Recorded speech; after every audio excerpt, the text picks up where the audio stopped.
नमस्कार आप सभी को आपके ही अपने प्यारे से इतिहास की कक्षा में आप सबों का बहुत बहुत स्वागत है।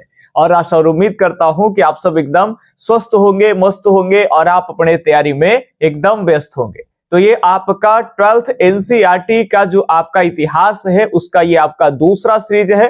पहले हम लोग सीरीज में पहले क्लास में क्या पढ़े थे, तो बेसिक बात की इतिहास है, क्या इतिहास के जनक कौन है और लिपि के आधार पर इतिहास को कितने वर्गों में बांटा गया है। फिर हम लोग देखे कि एक स्कॉटलैंड के एक विद्वान थे जिनका नाम जेम्स मिल था, उन्होंने कैसे भारतीय इतिहास को 3 वर्गों में बांटा, कब बांटे, उनकी कौन सी किताबें हैं, ये बेसिक बात जो है वो हम लोग कर लिए थे, है ना। हिस्ट्री वर्ड कहां से आया था, तो बताए थे कि हेरोडोटस की किताबें थी जिसे हिस्टोरिका कहते हैं, और उसी हिस्टोरिका में हिस्टोरिया शब्द का इस्तेमाल किए वो ग्रीक वर्ड है, और उसी से जो है हिस्टोरिया से बना आपका हिस्ट्री। तो ये सारी बात हम लोग पिछले क्लास में हम लोग देख लिए। और अगर अब एनसीईआरटी अगर आप निकालेंगे तो अब यहां से आपकी क्लास जो है वो शुरू हो जाएगा। एनसीईआरटी के पहले जो भाग आप बुक निकालेंगे तो सबसे पहले आपको मोहरे के बारे में जानकारी लेना है। हड़प्पाई मोहरे के बारे में जानकारी लेंगे, फिर हड़प्पा के कुछ समय काल के बारे में जानकारी लेंगे, थोड़ी बहुत ये सब औजारों के बारे में कि ये मनके है, ये बाट है, ये फलक है। तो आज मुख्य रूप से आपके सिलेबस के अकॉर्डिंग ही सारी बातें बताएंगे, है ना। तो इस तरह से ना करके पहले हम आपको एक एक चीज समझा लेंगे, है ना, ताकि आपको नोट्स वगैरह बनाने, तमाम तरह की चीजों को समझने में कोई दिक्कत नहीं होगा। और एक्स्ट्रा फैक्ट्स भी लेकर के चलेंगे जो एनसीईआरटी बुक्स में नहीं है। तो अगर आप पढ़ कर करके खुद से एनसीईआरटी बुक पढ़ लेते हैं, उसके बाद अगर सीरीज देखते हैं तो ज्यादा आपको हेल्पफुल होगा, ठीक है। क्योंकि जो भी अपने से जो आप पढ़े हैं उन छोटी छोटी चीजों को आप यहाँ क्लियरिटी के रूप में आप देख पाएंगे कि जहां पे आप उलझ रहे थे, चीजों को ब्रॉडली समझ नहीं पा रहे थे, यहाँ एक विस्तार पूर्वक और अच्छे तरीके से नीट एंड क्लीन रूप से समझ सकते हैं। तो चलिए अब हम लोग क्लास की शुरुआत करते हैं। इनसे पहले 2-3 फैक्ट्स है जिसको हम आपको बता रहे हैं, तो इसको ध्यान में रखना है। एक व्यक्ति है जिनका नाम क्या है, तो रॉबर्ट ब्रूस फुट है। याद रखेंगे, ये शायद ये पहली बार नाम सुने होंगे, लेकिन 12वीं के बाद आपको अलग अलग कॉम्पिटिटिव एग्जाम में ये फैक्ट्स आपको बहुत इंपॉर्टेंट होगा। तो इसी में अलग से जोड़ने और पढ़ने की नौबत आपको बाद में नहीं आएगी, ध्यान सुनेंगे, अभी ही सारा कुछ करते चलेंगे। रॉबर्ट ब्रूस फुट पिछले दिन बताए थे ना कि लिपि के आधार पर भारतीय इतिहास को 3 वर्गों में बांटते हैं। तो पहला जो आपका प्रागैतिहासिक काल आता है, तो प्रागैतिहासिक काल में ध्यान रखेंगे उसके भारत में पिता के रूप में दर्जा दिया जाता है किनको, तो अगर भारतीय प्रागैतिहासिक काल के पिता अगर कहें तो उन्हीं का नाम रॉबर्ट ब्रूस फुट हो जाएगा, ठीक है। तो ये इनको कैसे किया जाता है तो लंबी चौड़ी कहानी है, लेकिन बेसिक बता दे कि ये दक्षिण भारत में थे, भारत में मद्रास में, है ना। और मद्रास में वहां एक जगह है जिसको कहते हैं पल्लवरम, ध्यान सुनेंगे। तो पल्लवरम में ये पहली बार, याद रखेंगे, पूरा पाषाणिक काल, ध्यान रखेंगे, मतलब आप प्रागैतिहासिक काल समझेंगे तो उस समय काल के वस्तुओं जो है औजार के रूप में उनको वहां से प्राप्त हुआ, ठीक है। कब प्राप्त हुआ था, तो 1863। तो इसके पीछे बहुत कहानी है, लेकिन आपके अभी बेसिक रूप में ये याद रखना है कि ये रॉबर्ट ब्रूस फुट जो है, इनको भारत में भारतीय प्रागैतिहासिक कालीन इतिहास के क्या कहा जाता है, तो पिता कहा जाता है। वहीं अगर प्राचीन भारतीय इतिहास की अगर हम बात कर लेंगे तो मेगास्थनीज को भारत में प्राचीन भारतीय इतिहास के पिता कहा जाता है। किनको, तो मेगास्थनीज भी लिखते हैं कई जगह पे और कई जगह पे अस्थनीज लिखते हैं। तो ये बेसिक बात है, कोई बड़ी बात नहीं है, आप याद रखें। हालांकि इनके बारे में बहुत बढ़िया से पढ़ेंगे, इनकी किताबें इंडिका, जब आपको मौर्य वंश के बारे में जानकारी मिलेगा, चंद्रगुप्त मौर्य की बातें करेंगे, चाणक्य की बातें करेंगे, चंद्रगुप्त का लड़का बिंदुसार, अशोक, तमाम मौर्य साम्राज्य के जो शासक रूलर्स आएंगे ना, तो वहां बात करेंगे तो वहां मेगास्थनीज और चाणक्य का आपका अर्थशास्त्र, इन दोनों की किताबें की बात होगा, मेगास्थनीज के इंडिका और चाणक्य के अर्थशास्त्र, तो वहां के लिए छोड़ दीजिए। फिलहाल अगर हिस्ट्री से हम लोग चल रहे हैं तो बेसिक बात याद रखना है कि प्राचीन भारतीय इतिहास के पिता किनको कहते हैं, तो मेगास्थनीज को कहा जाता है ना। और रॉबर्ट ब्रूस फुट जो है, इनको आपके प्रागैतिहासिक काल के जनक कहा जाता है भारत में। तो ये पहले के क्लास के बाद ये चीजें हैं। अब ध्यान सुने, आज के क्लास में हड़प्पाई मोहरे पढ़ने से पहले आपको पुरातत्व के बारे में जानना होगा कि क्या है। यहां से भी आपको क्वेश्चन भी बनेंगे 12th क्लास में, और पूरे हिस्ट्री को समझना है ना। तो पुरानी से पुरानी चीजों को आपको जानना है। तो अभिलेख और आपका पुरातत्व, दोनों को समझना बहुत जरूरी है। इंस्क्रिप्शन कहिए या फिर आर्कियोलॉजी कहिए, ध्यान सुनेंगे तो दोनों को समझेंगे। तो सबसे पहले पुरातत्व समझे, फिर अभिलेख समझेंगे, और उसके बाद हम लोग जो है वो हड़प्पाई मोहरे के ऊपर में आएंगे। तो छोटे छोटे क्लास में एनसीईआरटी के सारे चीज हम लोग कवर करेंगे। कार्बन 14 विधि एकदम हिट है, इसको जानना ही है, और कार्बन 14 विधि तो सब पढ़ाएगा, साथ साथ हम आपको यूरेनियम सीसा विधि भी अभी बताने वाले हैं। तो चलिए अब हम लोग शुरू करते हैं। और सबसे पहले आपको ध्यान रहे कि पुरातत्व में एक बात ध्यान से सुनते रहेंगे, पुरातत्व जिसको अंग्रेजी में आर्कियोलॉजी कहते हैं। क्या कहते हैं? आर्कियोलॉजी। अब कई लोग को लग रहा होगा कि ये आर्चियोलॉजी नहीं पढ़िएगा, यहाँ पे आर्कियोलॉजी कहा जाता है, क्योंकि एच जो ये देख रहे हैं ना, ये साइलेंट रहता है, मतलब हम लोग उच्चारण में उस वर्ड का इस्तेमाल नहीं करते हैं। तो आर्कियोलॉजी जिसे पुरातत्व कहते हैं हिंदी में, ये क्या है? तो इससे पहले और आपको बढ़िया से समझा दे तो दो को वर्ड भी समझते चलेंगे। एक को कहते हैं खनन और एक को कहते हैं उत्खनन। अक्सर लोग इसको भी समान समझते हैं, लेकिन दोनों समान वर्ड नहीं है। बात ध्यान से सुनेंगे। यदि आप जान रहे हैं कि इस जमीन के नीचे, इस चट्टान के नीचे कुछ खनिज छिपा हुआ है, वो लोहा हो सकता है, कोयला हो सकता है, सोना है, चांदी, कुछ भी है, आपको मालूम है, उस खनिज के बारे में जानकारी आपको मिला हुआ है कि उससे क्या बनाए जाते हैं, क्या इस्तेमाल होते हैं, तो आप वहां के मिट्टी के परत को हटा रहे हैं, खुदाई कर रहे हैं। दोनों का मतलब खुदाई होता है, लेकिन समझिएगा कि अगर खुदाई करके उसको निकाल रहे हैं, कोयला को या लोहा को, तो उस कंडीशन में उसे हम कहते हैं खनन। याद रखेंगे, दोनों का मतलब क्या होगा? तो दोनों खुदाई होगा। बच्चे ध्यान से समझिएगा, दोनों का मतलब क्या होगा? तो खुदाई ही होगा। लेकिन यदि आप जान रहे हैं कि यहाँ कोई खनिज है, धातु है, और उसको निकाल रहे हैं, तो उस कंडीशन में वो खनन होगा। लेकिन अगर आपको ये शंका है कि इसके नीचे कोई सिविलाइजेशन दबी होगी, पता नहीं क्या क्या अवशेष मिलेंगे मानव के, वो कौन से बर्तन इस्तेमाल करते होंगे हजारों साल पहले, किस तरह के रहते होंगे, और आप उनके बारे में जानने के लिए एक साक्ष्य के तौर पे, एक एविडेंस के तौर पे, जब आप उस जगह की खुदाई कराते हैं कि क्या मिलेगा, आप पहले से कुछ नहीं जान रहे हैं, और वहां पे खुदाई करा करके और एक हिस्टोरिकल एविडेंस, मतलब इतिहास का जो साक्ष्य है, वो आप प्राप्त करने के लिए अगर खुदाई करा रहे हैं, ये रहस्यमयी खुदाई के रूप में आप इसको कह सकते हैं, तो उस कंडीशन में इसी को क्या कहेंगे? तो उत्खनन कहेंगे। बहुत है ना बेसिक बात, लेकिन बहुत अक्सर बच्चे फंस जाते हैं। तो अगर इतिहास में हड़प्पा से संबंधित जितने बातें पढ़ेंगे, तो यहाँ खुदाई कहने के, यहाँ आपका खुदाई तो दोनों में होगा, यहाँ खनन नहीं कहेंगे। यही अगर ज्योग्राफी में मिनरल्स के बारे में पढ़ेंगे, तमाम तरह के खनिजों के बारे में, तो वहां हम लोग खनन शब्द का इस्तेमाल करेंगे। लेकिन ये इतिहास है, तो यहाँ खनन नहीं, प्राचीन से प्राचीन वस्तुओं को जानने के लिए जो खुदाई होगा ना, तो उसे उत्खनन कहेंगे। तो ये समझते हैं कि बेसिक बात है, और आपको समझ में भी अच्छे से आ गए होंगे। तो अब चलिए, तो ध्यान से सुनेंगे। क्या है कि मान के चलिए कि ये पृथ्वी है, पृथ्वी के ऊपरी सतह है, यहाँ पे पहले लोग रहते थे। ध्यान सुनेंगे, ये बहुत दूर तक फैला हुआ इलाका है, यहाँ पे पहले लोग रहते थे, और लोग रहते थे। धीरे धीरे क्या हो गया कि ये सिविलाइजेशन किसी तरह से बाढ़, भूकंप, सुनामी, ये सूखा, किसी तरह से ये खत्म हो गया। ये तो प्राकृतिक आपदा के कारण या मानवीय घटनाओं के कारण एक दूसरे पे आक्रमण किए होंगे, या महामारी फैला होगा, किसी भी तरह से ये सभ्यता जो है वो नष्ट हो गई। तो क्या होता है, जब ये सिविलाइजेशन नष्ट हो जाएगी, तो जैसे मान के चलिए कि यहाँ पे लोग रह रहे हैं, अब ये नष्ट हो गए, तो नष्ट हो गए तो फिर क्या होगा कि इनके बर्तन उर्तन, जिनके घर मकान, सब वही होगा। जब यहाँ पे हजारों वर्ष कोई नहीं आता है, तो दूसरे जगह से धूल कण की परतें आकर के, और इसमें इस मिट्टी का एक लेयर बिस्तर चला जाता है, और यहाँ पहले नीचे इनका मकान, झोपड़ा, झोपड़ी, आवास, बर्तन है, सब नीचे हो गया, और मिट्टी के कण आते आते आते आते इसको ऊपर में एकदम क्या किया, क्लोज। जैसे आप लोग नालंदा घूमने के लिए जाते होंगे, अलग अलग जगह पे खंडर घूमने के लिए जाते होंगे, तो 1000 साल, 1500 साल पहले के आपको बातें बताएंगे कि यहाँ पे ऐसा होता था, ऐसा होता था। अब खुदाई किया गया है, इसके आधे बिल्डिंग अभी भी नीचे है, ये खुदाई के दौरान आधे ही निकाले गए हैं। तो कभी कल्पना किए हैं, कभी सोचे हैं कि उतने सालों में इनका आधा जो है से कि बिल्डिंग नीचे चल गया, तो ये धूल कण आपको दिखने में लगता है कि ये धूल कण कुछ नहीं करता है। अगर 1000 साल छोड़ देंगे ना, तो 1 तल्ला 2 तल्ला बिल्डिंग कैसे इलाका में पूरा का पूरा उस सबको एकदम खत्म कर देगा। समझ रहे? मतलब मिट्टी परत बिछाते बिछाते बिछाते बिछाते उसको ढक देगी। आप देखे होंगे, फील के होंगे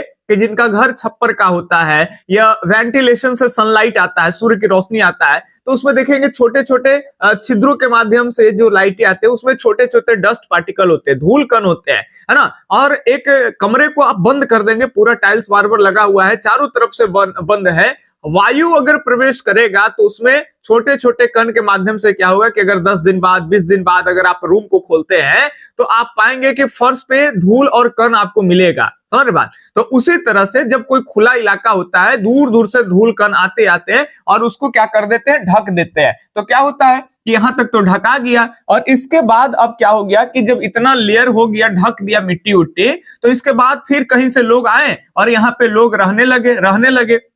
और रहते रहते क्या होता है कि कभी उनको कुआं खोदने उदने की तकनीक भी आ गई, तो कुआं की खुदाई कर रहे हैं या कुछ भी मकान बना रहे खोद के, तो जैसी खुदाई किए तो उनको अंदर से कुछ वस्तु मिलता है, क्यों ना मिलेगा। पहले तो यहाँ लोग रहते थे ना, तो उनके द्वारा प्रयोग किए गए वस्तुएं मिलते हैं, और इसी से समाज में एक अवधारणा भी निकल जाता है कि जानते हो नीचे भी आदमी रहता है और ऊपर भी आदमी रहता है, हम लोग बीच में भी है, इस तरह का कंडीशन हो जाता है। तो अब ये चीज आपको समझ में आ गया होगा कि आखिर मानव और समाज में ऐसी बातें क्यों चलते हैं, क्यों लोग कहते हैं कि नीचे भी आदमी रहता है, जब पूरी तरह से हम लोग समझदारी नहीं था कि ऐसे सभ्यता होते हैं, सभ्यताएं नष्ट हो जाते हैं। तो उस समय मानव जैसे ही कुआं खोदा, ये घर बनाने के लिए किसी तरह का खुदाई किया, ये हो सकता है कि यहाँ से पास से नदी गुजरा और मिट्टी को काट के बाहर ले गया, तो नीचे से कुछ सामान मिल रहा है और मिट्टी को हटा रहे और कुछ मिल रहा है, तो लगता है कि नीचे भी आदमी होगा। लेकिन पृथ्वी के नीचे ना तो फसल होगा और ना ही सनलाइट वहां पे आएंगे, और पृथ्वी के नीचे इतना ज्यादा तापमान रहता है कि स्टील बॉडी भी पिघल जाएगा, है ना। पृथ्वी के केंद्र के पास जाइएगा, 4500-4600 डिग्री सेल्सियस टेम्परेचर होते हैं, क्या वहां मानव टिक पाएगा, खेती होगा, आदमी रहेगा। जैसे जैसे पृथ्वी के नीचे जाएंगे मिट्टी का कण और संगठित हो जाता है, तो ताप दाब और घनत्व सब बढ़ जाता है, तो नीचे में लाइफ संभव नहीं है। तो ये कैसे होता है कि भाई नीचे भी आदमी रहता है, ऊपर आदमी रहता है, ये सब कैसे लोग बोलता है, तो ये कंडीशन आपको समझ में आ रही होगी। तो अब बात ध्यान से सुनेंगे, जब ये दफन हो गया और इसमें जब खुदाई करेंगे तो नीचे से खुदाई के दौरान जो भी चीजें मिलेगा, चाहे इनका मकान होगा, चाहे टूटा फूटा घर का अवशेष होगा, इनके द्वारा प्रयोग में लाई गई कोई मिट्टी के बर्तन होंगे, अलग अलग धातु के बर्तन हो सकते हैं, इनके बहुत दिनों के बाद, बहुत सालों के बाद क्या होता है कि हमारी चमड़ियां जो है ना वो सड़ गल के नष्ट हो जाती है। ध्यान सुनेंगे, इसका अपघटन शुरू हो जाता है, लेकिन ये जो हमारी हड्डियां है ना वो हजारों हजार साल तक अपने अस्तित्व में रहती है। तो ये जो हड्डियां है, मांस खत्म हो गया, ये कीड़ा उड़ा ये वो सब खा गया, सड़ गल गया, लेकिन दफन है, और उसके बाद जो चमड़ी है खत्म हो गया, तो हड्डी बचा हुआ है, और ये अंदर से हड्डी वगैरह भी निकल रहा है। हड्डी को क्या कहते हैं, अस्थियां कहते हैं, इसी को क्या कहते हैं, अस्थियां। और आपके चैप्टर का नाम है ईंटे, मणके तथा अस्थियां। अस्थियां मतलब मृत आदमी का जो अवशेष बचा है ना उसको अस्थियां कहते हैं ना, ये याद रखेंगे। तो जो भी चीजें अंदर से निकल रहा है उसी को कहेंगे पुरातत्व। तो आप समझ में आ गया होगा आपको, मायने मतलब समझिएगा, डेफिनेशन तो आपको सब चीज नोट्स में मिलेगा ही मिलेगा, तो आपको घबराना नहीं है, ठीक है। तो ये बातें आप समझ में आ गया कि पुरातत्व क्या है भाई। तो पुरातत्व किसे कहेंगे, ये कुछ भी निकल सकता है, अंदर से मूर्ति हो, शिलालेख हो, मतलब पत्थर पे कुछ बात लिखी हुई है, ये चित्र बनाया हुआ है, अस्थियां हो सकता है, मिट्टी के बर्तन हो सकता है, या कुछ और भी जो ये प्रयोग में लाते थे, इनके घरों के टूटे फूटे अवशेष हो सकते हैं, खंडहर टाइप का बना होता है, तो ये सब पुरातत्व में आएगा। कोई दिक्कत, तो ये आप समझ में आ गया होगा आपको। अगर पुरातत्व के डेफिनेशन तो आपको नोट्स में जो है वो लिखा हुआ मिल जाएगा, ठीक है। पुरातत्व एक ऐतिहासिक स्रोत होता है, पुरातत्व एक ऐतिहासिक स्रोत होता है जिसके जरिए हम जान पाते हैं कि हजारों साल पहले क्या हुआ था। बहुत ऐसा समय गुजरा है ना कि जहां मानव लिखना ही नहीं जानता था, तो उसके बर्तन से अनुमान तो लगाते हैं ना कि ऐसा बर्तन है तो इस बर्तन का इस्तेमाल इस तरह का करता होगा, कुछ तो हम लोग अनुमान लगा लेते हैं। तो यही चीज है, ठीक है। तो पूरा प्राचीन से पुराने समय काल के बारे में जानने के लिए ये जो पुरातात्विक जो स्रोत में जो भी मिलता है, बर्तन हो, मानव अस्थियां हो, तो ये इतिहास जानने में मदद देता है। तो ये प्राथमिकता इसको देते हैं। तो इतिहास जानने में प्राथमिक स्रोत अगर कोई कहे तो वो पुरातत्व हो जाएगा और आपके अभिलेख भी हो जाएगा। लेकिन दोनों में थोड़ा सा डिफरेंस है जो अभी आपको बताते हैं।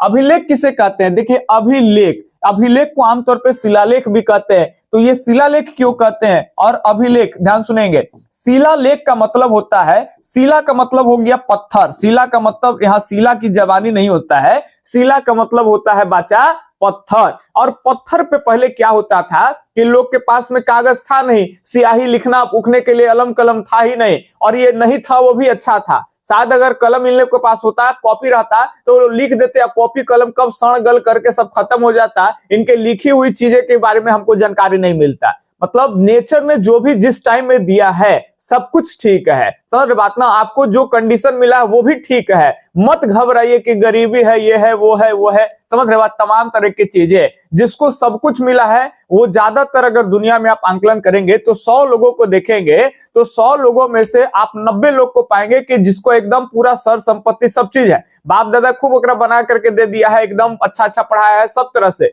तो जिसके पास सब कुछ है वो स्ट्रगल के रेस में पीछे रह जाता है, और जिसके पास कुछ नहीं है वो अपना मोटिवेशन उसी को बनाता है, और 10% लोग ही जो है ना एकदम गरीबी से आ करके आगे आ रहे हैं। आज बड़े बड़े चकाचौंध शहर में जो देखते होंगे ना, तो बहुत सारे लोग देखने में लगता है सब बड़ा है, ये है वो है, कुछ नहीं है। एक दिन सब जो है वो गरीब ही था, समझ रहे बात ना। तो ये आपको ये नहीं सोचना है कि क्या है नहीं है, कैसी परिस्थितियां है, दुख है, ये है, गरीब है, एकदम कुछ नहीं। आपको मेहनत करना है, सफलता एकदम आप ही को मिलेगी, है ना। ध्यान सुनेंगे, खास करके जो जितना परिस्थितियां में है सफलता एकदम चकाचौंध सफलता उसको उतना ही मिलेगा। अब यहाँ बात ध्यान से समझिएगा, हम कह रहे हैं कि शिला का मतलब पत्थर, और पत्थर पे कुछ ही लोग बात लिखते थे। जब इनको लिपि भाषा इस सब की जानकारी हो गई थी ना, तो राजा महाराजा कुछ कुछ का चित्र बनवाते थे, अपना भी चित्र बनाते थे, तो वो पत्थर पे हजारों हजार साल तक वही चित्र और जो बात लिखी गई है तो वो है। तो इसे कहते हैं शिलालेख। क्या कहते हैं? शिलालेख। और जरूरी नहीं कि सब चीज खाली पत्थर पे लिखा जाता था, पहले तांबे के प्लेट होते थे जिसे ताम्रपत्र कहते थे, याद रखेंगे क्या कहते थे, तो ताम्रपत्र कहते थे। तार पत्र भी होते थे, तार के पत्ते होते थे ना, उस तार के पत्ते को, जिसको गांव में खगड़ा उड़ा डमकोल काका कहते हैं, तो जो तार के जो पत्ते होते हैं, नारियल की तरह जो तार पेड़ होता है ना, तो उसके पत्ते को वो अलग से गला उला के, गलाते नहीं थे, मतलब उसको अलग अलग प्रोसेस से गुजारते थे पत्ते को, नहीं तो पत्ता इसे टाइट नहीं होता, लिखेंगे तो क्रैक कर जाएगा। तो वो क्रैक नहीं हो, मुलायम हो, और लंबे समय तक उसको रखा जाए, उसमें दीमक वगैरह ना लगे,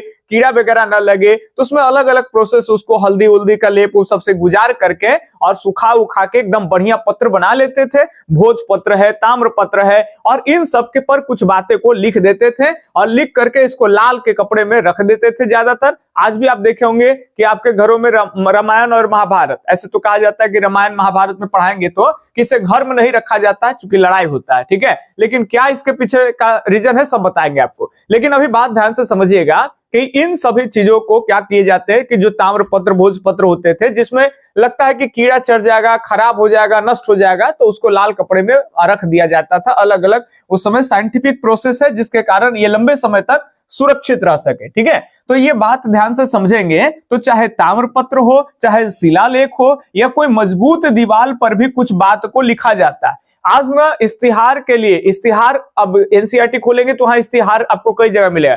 इश्तिहार का मतलब प्रचार, विज्ञापन, एडवर्टीजमेंट। तो पहले क्या होते थे, जैसे रोमन सभ्यता भी पढ़ेंगे तो वहां प्रचार उर्चार दीवालों पर भी लिखे जाते थे। आज जैसे गांव में होता है ना कि शैम्पू का प्रचार है या फिर फेयर लवली का प्रचार आप लोग देखे होंगे, तो दीवाल पे तो अब तो छाप देता है। पहले छपाई वाला नहीं था कि ऐसे स्टिकर नहीं साटा जाता था, तब पहले पेंटर आकर के लिखता था, है ना। तो उसी टाइम पे इन लोग के यहाँ क्या करते थे कि दीवारों पे राजा महाराजा ऑर्डर देते थे और बड़े मजबूत दीवारों पे कुछ बात को लिख दिए जाते थे, कुछ चित्र को बना दिए जाते थे, और वो दीवार लंबे लंबे समय तक टिका हुआ है, और फिर हम उसके बारे में जानकारी ले पाते हैं।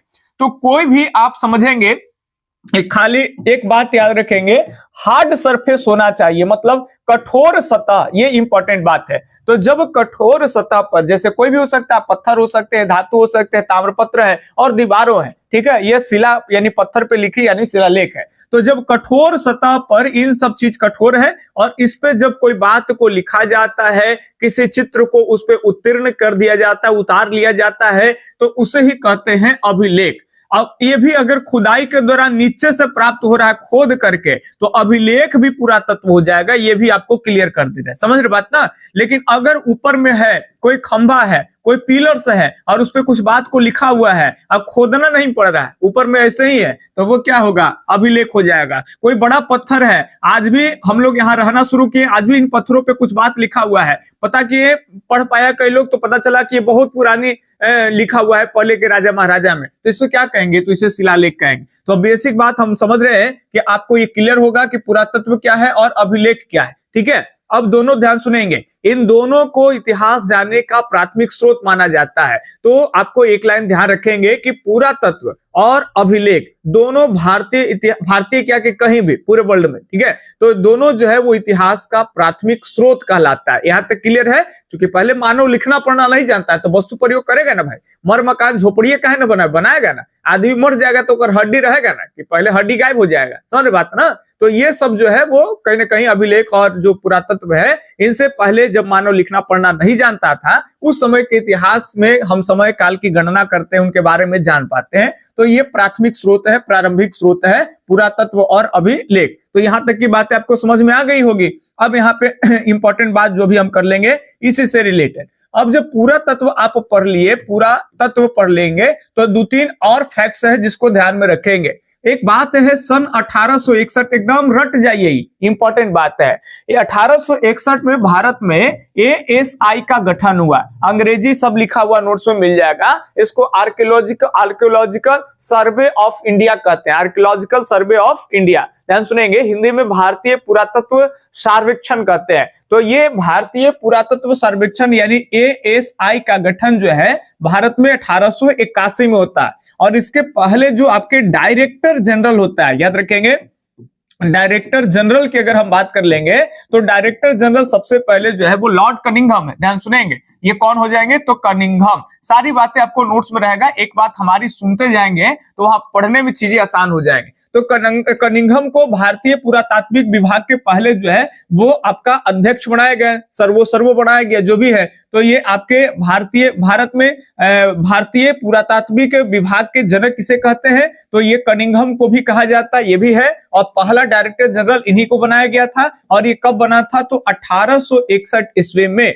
याद रखेंगे 1861 ईस्वी में, 1861 ईस्वी में, याद रहेगा। 1857 की क्रांति पढ़े थे ना आप लोग, है ना, 1857 की क्रांति हो गया, आप फिर ब्रिटेन के महारानी, तमाम तरह की चीजें शायद आप नहीं जानते होंगे तो लिंक कराने में क्लास का लंबा हो जाएगा। लेकिन उसके बाद 1857 क्रांति हुआ, उसके बाद 1861 में भारत में, चूंकि इससे पहले बहुत पृष्ठभूमि बन रहा था, हड़प्पा सभ्यता ऐसी कोई ऐसा नहीं कि डायरेक्ट खोद दिया निकल गया। इससे पहले आपको जब डीपली धीरे धीरे पढ़ाएंगे तो आपको धीरे धीरे जानकारी होगा कि कैसे 1826 ईस्वी में पंजाब का जो इलाका था, इधर ध्यान रखेंगे, ये पंजाब के इलाका में एक अंग्रेज जिसका नाम चार्ल्स मैनसन था। तो चार्ल्स मैनसन क्या किया कि इधर पंजाब के इलाका में, पहले का जो पंजाब पाकिस्तान में पड़ता था, तो पाकिस्तान वाला जो पंजाब है उधर वो अनुमान लगा रहा था, क्योंकि इससे पहले भारतीयों को वैदिक काल से तो जानकारी थी ही। तो सिकंदर और पोरस के बीच में लड़ाई होगा, जब मौर्य काल पढ़ेंगे ना तो उस समय बताएंगे। तो सिकंदर और पोरस के बीच में लड़ाई हो रहा था इधर, तो उसी से संबंधित घटना का निरीक्षण करने के लिए चार्ल्स मैनसन इधर गया था। लेकिन हड़प्पा के क्षेत्र में टीला को देख करके उन्हें अनुमान लगा कि हाँ जरूर कोई सभ्यता दबी हुई है। तो इसके ऊपर में भी हम लोग आएंगे, लेकिन अभी मोटा मोटी अभी जो बात चल रहा है उसको ध्यान सुनेंगे। तो ये कोई एक दिन के बात नहीं है, ऐसा बहुत ज्यादा बनने लगा कि भाई रेलवे की पटरियां भी बिछने लगेगी आगे चल के। 1800 आप पढ़ते होंगे 53 में लॉर्ड डलहौजी के काल में, तो लॉर्ड डलहौजी जी के काल में खूब पटरियां वगैरह बिछने लगा, भारत में रेल की शुरुआत होने लगेगी, तो इधर भी रेलवे लाइन की पटरियां बिछेगी, तो इसमें भी टीला उल्हा जमीन के नीचे से पक्की ईंटें निकलेंगे। तो एक अनुमान तो लग रहा है कि जरूर भारत में इससे पहले की सभ्यता, जो भारतीय बता रहे हैं कि हमारा वेद इस टाइम का है, उससे पहले की सभ्यता जो है वो भारतीयों की रही होगी। तब जाकर के अंग्रेजों ने डिसाइड किया कि कहीं अगर लंबे समय तक राज करना है तो उसके इतिहास को जानना जरूरी है, उसके जमीन के नीचे क्या क्या हुआ, कब नहीं हुआ, इस सब के बारे में जानकारी चाहिए ही चाहिए, एकदम जरूरी होता है। तो अंग्रेजों के मदद से भारत में जो है वो 1861 ईस्वी में ASI यानी आर्कियोलॉजिकल सर्वे ऑफ इंडिया का गठन होता है। तो याद रहेगा आपको गठन का वर्ष और पहले डायरेक्टर जनरल और इसके पिता, ठीक है। तो ये बेसिक बात है, यहां तक आपको याद होगा। अब ये बात है, थोड़ी सी नोट्स भी देख लें ताकि कोई चीज छुटा हुआ नहीं है ना। तो आपको पुरातत्व समझा लिए, एक बार मन में रिकॉल करिए, और अभिलेख भी आपको समझा दिए हैं, है ना। दोनों प्राथमिक स्रोत है, अभिलेख और पुरातत्व। इसके अलावा आपको 1861 का ये भी बता दिए, ASI का गठन। अब हम लोग आते हैं आगे, और आगे में हम लोग देखे थे कार्बन 14 विधि आपको बताने, बहुत इंपॉर्टेंट है, एकदम सीधा का सीधा एग्जाम में छपता है 12th क्लास के एनसीईआरटी में, और ऐसे भी हिस्ट्री पढ़ रहे तो इसको आपको समझना ही पड़ेगा। देखिए कार्बन 14 विधि क्यों 14, इसलिए चूंकि एक अमेरिका के रसायन शास्त्री है, ध्यान सुनेंगे, एक अमेरिकी विद्वान रसायन शास्त्री जिनका नाम है बिलार्ड फ्रैंक, याद रखेंगे उनका नाम क्या है, तो बिलार्ड फ्रैंक, बिलार्ड नाम क्या है इनका, तो फ्रैंक, बिलार्ड फ्रैंक लिब्बी इनका नाम है। तो बिलार्ड फ्रैंक लिब्बी जो है वो अमेरिका के रसायन शास्त्री है। किस देश के थे, तो अमेरिका के, अमेरिकी रसायन शास्त्री हैं ये, और इन्होंने ही सबसे पहले कार्बन 14 विधि का प्रतिपादन किए थे 20वीं शताब्दी में। तो 20वीं शताब्दी में कार्बन 14 विधि का प्रतिपादन किए, तो ये बताएं कि किसी भी जीव में कार्बन के 2 अपरूप होते हैं। जीव मतलब मनुष्य हो सकता है, जानवर हो सकते हैं, पेड़ पौधे हो सकते हैं, मिट्टी के अवशेष हो सकते हैं, ध्यान सुनेंगे। तो इन सभी जो सजीव हो, समझ रहे बात ना, तो सजीवों में ये कार्बन के जिंदा रहते आवर में और मृत्यु में दो कार्बन के अपरूप पाए जाते हैं। एक बताएं कि कार्बन 12 और एक बताएं कि कार्बन 14, ये बात ध्यान रखेंगे, कार्बन 12 और कार्बन 14 आप किसी तरह से लिखेंगे, आप इसको हिंदी में लिखें तो कोई दिक्कत नहीं है। कार्बन 12 और कार्बन जो है वो आपका 14, ये बताएं कि कार्बन 12 और 14 ये 2 अपरूप जो है चाहे पेड़ पौधा हो, चाहे मिट्टी हो, चाहे मानव हो, जीव जंतु है, इनके बॉडी में पाए जाते हैं। समझ बात, ये नहीं कि मिट्टी की बॉडी आप पगला दीजिएगा, लेकिन समझिए कि इनमें ये अवशेष पाए जाते हैं 2 कार्बन। लेकिन होता क्या है कि जब ये सजीव से ये डेट कर जाता है, सबका लाइफ होता है, पेड़ पौधे का भी लाइफ है, मानव का भी लाइफ है, जंगली जीव जानवर का भी लाइफ है। तो जब ये मृत हो जाता है तो इसमें क्या देखा जाता है कि कार्बन 12 जितने मात्रा में पहले पाया जाता था उतने ही मात्रा में है,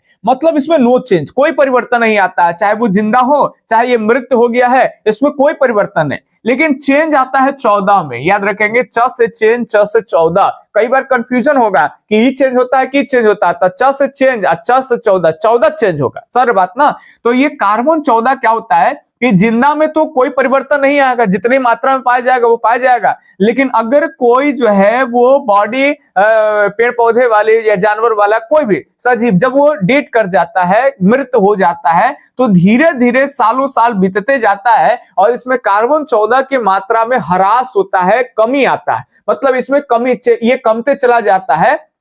और इसके कमने की विधियां वो लैब से टेस्ट किए जाते हैं कि इतना मात्रा कमा है तो तकरीबन इतना 1000 साल पहले का ये चीज इंडिकेट कर रहा है। तो ये एक विधि हो गया। तो कार्बन 14 विधि से ही, 14 विधि क्यों कर रहे समझ रहे ना, क्योंकि 14 चेंज होता है, 12 चेंज नहीं होता है। तो इसी से ना पता करिएगा कि कितना इसमें ह्रास हुआ है, तो कितना साल पहले का ये बॉडी होगा, कोई हड्डी मिल गया, लैब में चेक करिएगा, उसमें कार्बन 14 टेस्ट कर रहे हैं तो कार्बन 14 इतना मात्रा घटा है, तो वो जानते हैं जो इतिहासकार हिस्टोरियन है कि इतना मात्रा घटे है, मतलब ये इतना साल पहले की वस्तु है, समझ बात ना। तो यही हो गई कार्बन 14 विधि। इससे भी हम लोग पुराने से पुराने इतिहासों के बारे में जानकारी प्राप्त करते हैं, ठीक है। तो ये कार्बन 14 विधि यही पढ़ना है, लेकिन आपको एक स्पेशल भी बता देते हैं कि यदि चट्टान के बारे में जानकारी लेना है तो हो सकता है कि बहुत लोग को सवाल भी आ रहा होगा कि ये तो सर सजीव के है और चट्टान निर्जीव चीज का अगर पता लगाना होगा तब कैसे होगा।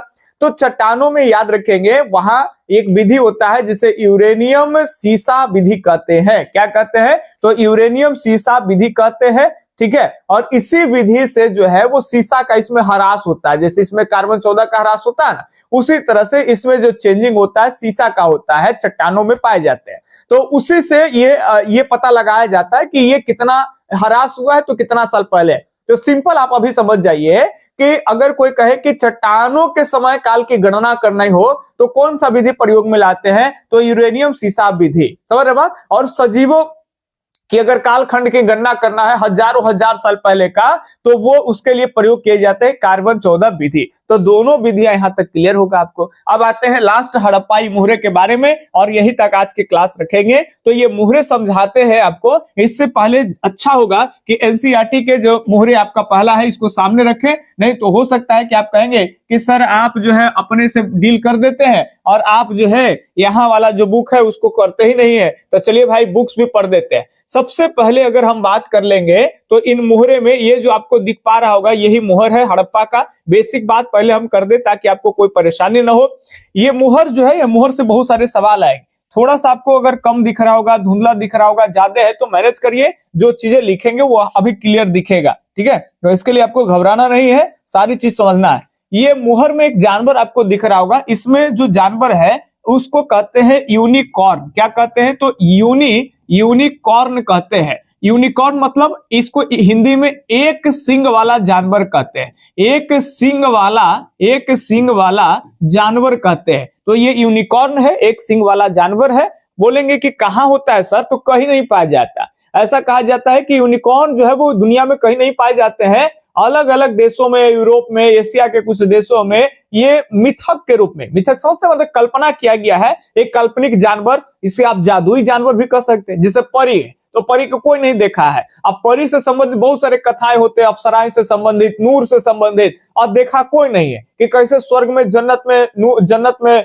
हूर नूर होता है कि हिंदू वाले कहेंगे कि स्वर्ग में परी होता है। तो कोई जानता है? कोई नहीं जानता, देखा नहीं है, तो कल्पना किए ना। उसी तरह से कहा जाता है कि इस तरह के जानवर कहीं नहीं होते हैं, काल्पनिक जानवर है। आप इसे जादुई जानवर के रूप में जान सकते हैं, ठीक है। तो ये हड़प्पा में भी इस तरह के जानवरों का कहीं ना कहीं मुहरे के ऊपर में साक्ष्य मिला है। और आपको बताते हैं बहुत इंपॉर्टेंट बात कि ऐसे तो हड़प्पाई मुहर में कोई एक जानवर नहीं है, कई जानवर है। आपको दिखाएंगे भी कि बैल का भी सिंबल मिलेगा, बैल भी मुहर में है। और इसके अलावे बात आपको कर दे तो बैल के अलावे हाथी का भी मिलेगा, गैंडा का भी मिलेगा, बाघ का भी मिलेगा, योगी मुद्रा मिलेगा। तमाम कई ऐसे जानवर का जो सिंबल है वो आपको मिलेगा। लेकिन हड़प्पा में 75% जो जानवर का मुहर जो है, मतलब 75% जिन मुहरों पे जो जानवर है वो यही जानवर है। इसको कहते हैं एक सींग वाला जानवर। इसमें सींग के गो है भाई? तो एगो है, ठीक। अब याद रखेंगे ये किस पत्थर का बना होता था,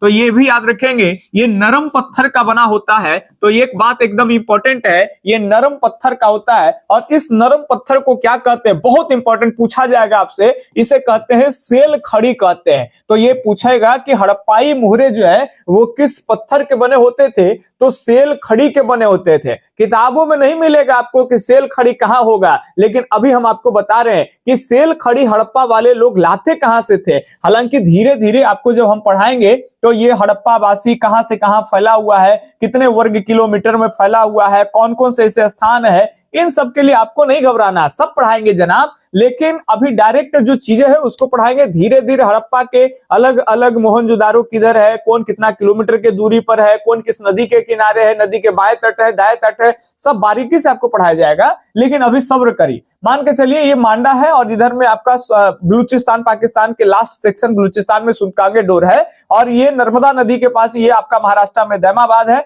और उत्तर प्रदेश में आलमगीरपुर। इसी तरह से हड़प्पा सभ्यता लगभग फैला हुआ है। ऐसा भी नहीं कि इसके अलावा हड़प्पा का और कोई इलाका नहीं है। अफगानिस्तान में भी दो क्षेत्र पाए जाते हैं। ये एक मोटा मोटी हम लोग इस तरह से बनाते हैं। तो आपको बता दे कि एक तो बलूचिस्तान, बलूचिस्तान किसको कहेंगे भाई? तो पाकिस्तान के, इधर पाकिस्तान हो गया ना जो बट गया भारत से, तो पाकिस्तान के जो दक्षिण और पश्चिम का इलाका जो बलूचिस्तान है, तो ये बलूचिस्तान से और फिर राजस्थान से और ये गुजरात से, ये तीन जगह से ये पत्थर लाए जाते थे। तो अभी आपको एकदम इंपॉर्टेंट बात जो किताबों में भी नहीं रहेगा और एक्स्ट्रा आपको हम समझा रहे हैं, बता रहे हैं, तो उसको कैच करिएगा और धीरे धीरे देखिएगा कि आपके पास डेटा भी अच्छा हो जाएगा और जानकारी भी बहुत अच्छी आपके पास जो है होगी। तो एक बात तो समझ में आ गया कि ये मुहरे जो होते थे इसमें सबसे ज्यादा मुहरे में किस जानवर है भाई? तो एक सींग वाले जानवर है। दूसरी बात हम लोग देखें कि इस जानवर में अगर हम देखें कि ये किस पत्थर का बना होता था, तो ये सेल खड़ी नामक पत्थर का बना होता था और ये एक नरम पत्थर है। और इसी को नोट्स में और डिटेल से देंगे कि इसे ही घिया पत्थर भी बोलते हैं, इसे अलग अलग नाम से जानते हैं,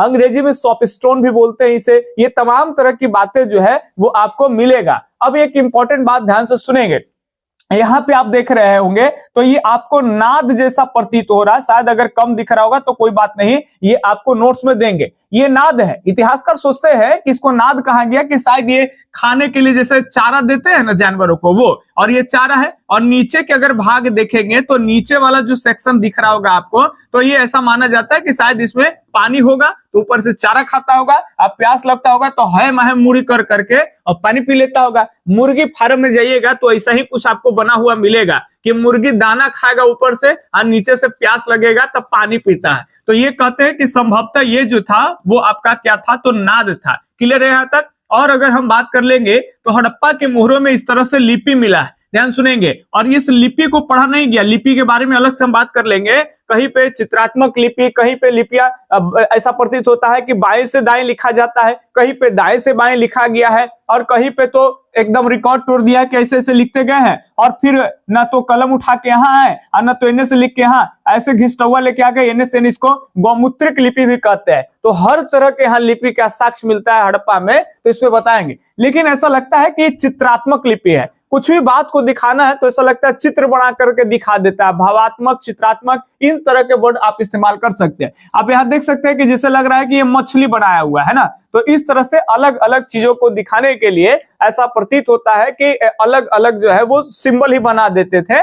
तो इस पे हम लोग बात करेंगे, है ना। तो ये बातें हो गई, यहाँ तक कि आपको समझ में आ गया होगा मोहरे के बारे में ही, है ना। अब एक और बातें बताते हैं कि मोहरे से, ये 12th हिस्ट्री में भी नहीं मिलेगा, लेकिन अगर 11th के हिस्ट्री आप निकालते हैं तो वहां पे मिलेगा। ये मुहरे जो सील होता है, याद रखेंगे, ये पत्थर का है। ये क्या है? पत्थर का। ये मुहर है जी। और मुहर जब लग जाएगा तो इसका मुख बदल जाएगा। आपको इधर बाईं तरफ में दिख रहा है तो ये जानवर का मुख दाईं हो जाएगा। कई एग्जाम में प्रश्न भी पूछे जाते हैं कि हड़प्पाई मुहरे का जो सिंबल होता है उसका मुख किधर होगा, तो आपको याद रखना है दाहिनी ओर। जब इसको मार देंगे ना दाईं ओर हो जाएगा। आप ऑलरेडी मुहर देखे होंगे कोचिंग का, स्कूल का, कि मुहर देखेंगे तो टेढ़ा होगा, अब मारला पे सीधा हो जाता ना। तो ये मुहर है, ये पत्थर में ऐसे कटिंग कर करके बनाया हुआ होता है। और इसको क्या किया जाता है, जैसे गीला मिट्टी होता है तो गीला मिट्टी के ऊपर में जैसे थाप देंगे तो इसके अंदर का जो संरचना है वो सीधा छप जाएगा। तो ये जो है केवल अभी मुहर है। आप किसी मिट्टी पे मारेंगे ना तो इसका मुंह इधर हो जाएगा। तो पूछेगा कि हड़प्पाई मुहरे में उसका जो जानवर का मुख होता है वो बाईं ओर होता है कि दाईं ओर, तो आपको याद रखना है दाईं ओर होगा। समझ रहे बात ना? तो ये ध्यान रखना है आपको। और अभी इंपॉर्टेंट बात बता रहे हैं, ये मुहर का इस्तेमाल क्यों करते थे। तो एक तो उस समय बहुत कम व्यापारी होते थे और कुछ खास व्यापारियों का अपना कुछ खास जानवर से एक पहचान होता था। जैसे आज लिख देते हैं, जैसे मान लेते हैं VR एजुकेशन है तो हम VR एजुकेशन से मुहर बना ली, कोई और वाले और अपने नाम से बना लिए। लेकिन उस समय में कुछ खास ही व्यापारी होते थे जो हड़प्पा से यहाँ जा रहे हैं, वहां से वहां जा रहे हैं, या लोकल में व्यापारी है तो कोई लोग भैंसा रख लिए, कोई लोग गेंडा रख लिए, अलग अलग जो है वो अपने मुहरे पर रख लिए, या ऊपर में उनका सिंबल या चित्र जो है वो अलग है। अब वो क्या करते थे कि सौदेबाजी के रूप में वो मारते थे। मारते कैसे थे, ये तमाम तरह की बड़ी बातें हो जाएगी जो हम बाद में बात करेंगे। ऑलरेडी क्लास काफी लंबा हो गया तो लग रहा है जल्दी जल्दी खत्म करें, लेकिन अब ध्यान सुनेंगे इसका इस्तेमाल क्यों होता है। जैसे अगर मान के चलिए कि कोई भी व्यक्ति मान के चलिए कि लोथल से अपने सामग्री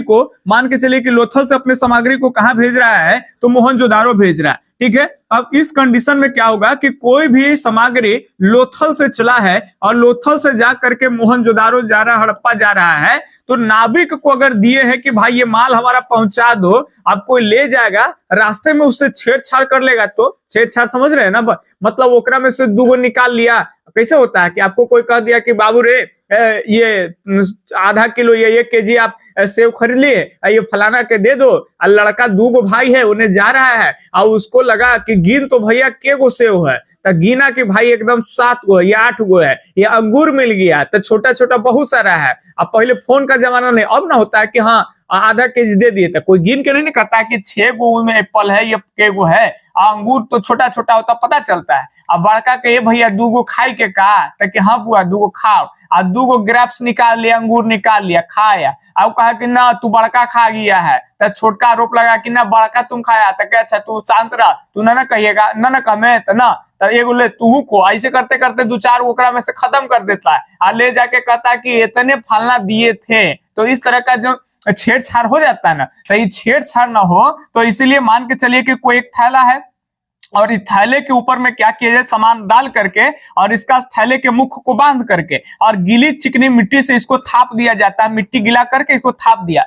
और थाप कर करके इसको इस पे मार दिया मुहर, तब मुहर मार दिया तो छप गया और इसको सुखा लिया जाता था और सुखा करके इन थैलों को क्या किया जाता था, तो इन थैलों को यहाँ नाव पे लाद दिए जाते थे सरिया करके एकदम पूरे एक कतारबद्ध में और इसको यहाँ से यहाँ भेज दिया और यहाँ अगला को जब ये थैला मिला तो उसमें सूखा मिट्टी और उसके ऊपर में मुहर लगा हुआ है, क्रैक ब्रेक नहीं किया है, तो समझ जाता था कि इस थैले के साथ कोई छेड़छाड़ नहीं हुआ है, वो सुरक्षित आ जाता। अगर क्रैक है, टूटा फूटा, तो समझ जाए कि इसमें तो लगता है कि माल निकाल दिया। ठीक है, तो इतने आपको आराम आराम से समझाएंगे, कोई आपको घबराहट जो है वो नहीं होनी चाहिए। तो अब ये किताबें में से आप इन चीज को पढ़ेंगे, हड़प्पाई मोरे के बारे में समझने सुनने में भी आपको आनंद आएगा और नोट्स देंगे तो इससे विशेष चीजें जो आपकी इंपॉर्टेंस होगा वही चीजें हम आपको देंगे, ताकि समय काल के बारे में हम लोग अगले दिन पढ़ेंगे। बहुत तरह धीरे धीरे आपको बहुत दूर तक लेके चले जाएंगे और दूरदर्शी बना के छोड़ेंगे। लगेगा कि एक चैप्टर ही एनसीईआरटी पढ़ने के बाद इतना इतिहास के बारे में आपको समझ होने लगेगा।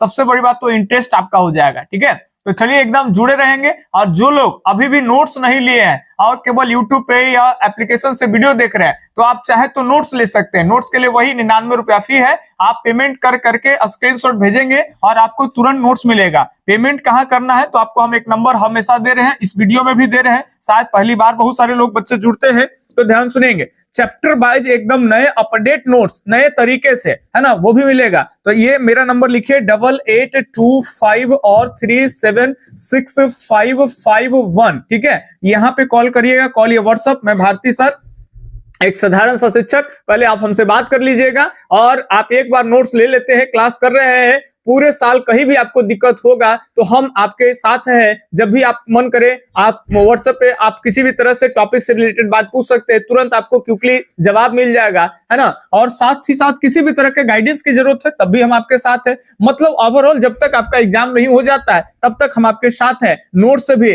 और ऐसे भी कुछ भी डिस्कस करना है तो आप इस नंबर पे नोट्स ले लेंगे। 12th वाले जो बच्चे हैं जो बोर्ड देने वाले हैं, 99 रुपया में हिस्ट्री, ज्योग्राफी, पॉलिटी सबका नोट्स मिल जाएगा। सर बात ना। और क्लास के लिए है तो आप चाहे तो एप्लीकेशन पे रेगुलर देखिए, एक ही वीडियो नहीं छूटे, हर एक क्लास को सिस्टमैटिक करेंगे तो आप एप्लीकेशन पे आ जाइए, वहां पे क्रम से होगा। और बाकी पे यूट्यूब पे कौन कौन वीडियो जाएगा नहीं जाएगा ये हम भी नहीं जान रहे पहले से, कि कौन मन करेगा तो डाल देंगे, मन करेगा तो प्राइवेट कर लेंगे। तो यूट्यूब पे क्रम नहीं रहेगा, ये बात है, लेकिन प्लेलिस्ट बनाएंगे, कुछ कुछ क्लास वहां पे मिलेगा। तो आप चाहते हैं कि क्रम से पढ़ेंगे तो आप एप्लीकेशन में आके 99 रुपया की राशि के साथ आप जुड़ सकते हैं। तो यही हमारे यहाँ एक ये है। बाकी कोई भी अगर इंक्वायरी है तो आप इस नंबर पे संपर्क कर सकते हैं। तो चलिए आज के क्लास यहीं पे रहने देते हैं, हमें दीजिए इजाजत। धन्यवाद, जय हिंद, अल्लाह हाफिज, आपका दिन शुभ हो, राधे राधे।